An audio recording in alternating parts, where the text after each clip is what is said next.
জুম্মার দিনের কিছু গুরুত্বপূর্ণ ফজিলত। ১। নবী করিম সাল্লাল্লাহু আলাইহি ওয়াসাল্লামের বাণী অনুযায়ী জুম্মার দিন হলো সকল দিনের সর্দার। এটি সপ্তাহের সবচেয়ে ফজিলতপূর্ণ দিন। ২। এই দিনে আল্লাহ তাআলা হযরত আদম আলাইহিস সালামকে সৃষ্টি করেন, আবার এই দিনেই তাকে পৃথিবীতে পাঠানো হয়। ৩। জুম্মার দিনে এমন একটি বিশেষ মুহূর্ত রয়েছে যখন বান্দা আল্লাহর কাছে যে কোনো হালাল দোয়া করলে আল্লাহ তা কবুল করেন। ৪। জুম্মার দিনেই কিয়ামত সংঘটিত হবে। আসমান জমিনের সকল ফেরেশতা এই দিনটিকে ভয় করে। ৫। জুম্মার দিনে নবীজির ওপর বেশি বেশি দরুদ শরীফ পাঠ করার নির্দেশ দেওয়া হয়েছে, কারণ ফেরেশতারা সেই দরুদ নবী করিম সাল্লাল্লাহু আলাইহি ওয়াসাল্লামের কাছে পৌঁছে দেন। ৬। যে ব্যক্তি জুম্মার দিনে সূরা কাহাফ তিলাওয়াত করবে, আল্লাহ তাআলা তার জন্য এক জুম্মা থেকে পরবর্তী জুম্মা পর্যন্ত নূরের আলো জ্বালিয়ে রাখবেন।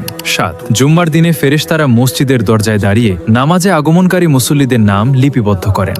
৮। জুম্মার দিনে গোসল করা, খুতবা মনোযোগ দিয়ে শোনা এবং নামাজ আদায় করলে এক জুম্মা থেকে পরবর্তী জুম্মা পর্যন্ত ছোট ছোট গুনাহ মাফ করে দেওয়া হয়।